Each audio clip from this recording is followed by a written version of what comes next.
Hi folks, John Hecker here again, the pro at Brookley Country Club in Rochester, New York. Today we're going to follow up on what we did last week with the center of pressure, how it moves in your swings. Just as a reminder how we figured it out last week, they have a things called a body track. And a body track is a mat that you put on the ground.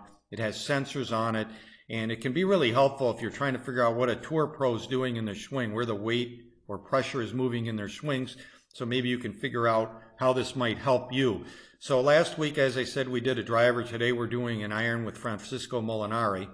As we spoke, all swings start with 55 to 60% towards their front leg. They're sort of bouncing off of your front leg. The interesting part is pretty quick into the backswing.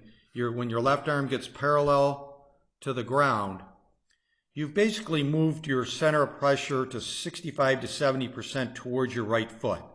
It doesn't get all the way onto your right foot.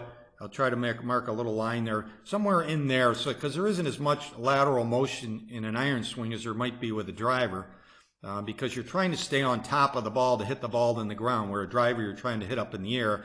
And that'll be kind of the idea here of the differences between the swings and some of the key points that you would make. Well, you would make a different swing with an iron to a driver. Okay, as we take it back near the top, the weight has already started to move towards the front foot. And as your left arm comes down now, just the opposite position of the backswing, your 70% of your weight is moved towards your front foot. So now you're over here coming into the ball, and by the time you work it into impact, you've got 80 to 100% towards your front leg. And to take it even a step further, your weight will go towards your left heel. You can see Francisco's spikes of his left shoe being exposed there, so you know the weight is into your left heel. Some key points here. With an iron, you never want your head to back up.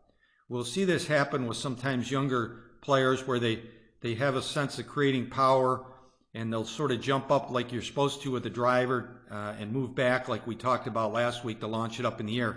That doesn't work with an iron because you're trying to hit the ball in the ground. So a very different swing here with an iron is that your head stays steady over the ball, might even move forward a little bit, and the weight works into your left heel. That's what gets the ball ground contact. So that's really important to understand that with what we're doing here.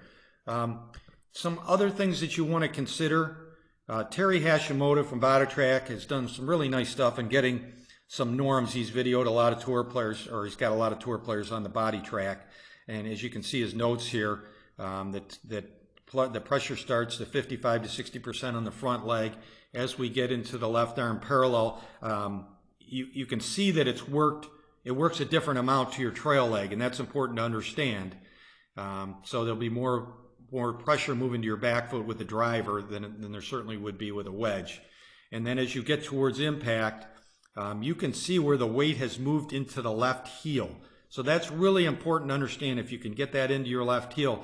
So I'm going to include a link to Justin Rose's swing with some floor plates here where you can get a feel for what he's actually doing from 3 or 4 years ago, which might give you a little bit more information. But hopefully if you try these things, they'll help you hit the ball better, make your practice sessions a little bit more consistent, working in the right direction, and hope to see you out in the course soon.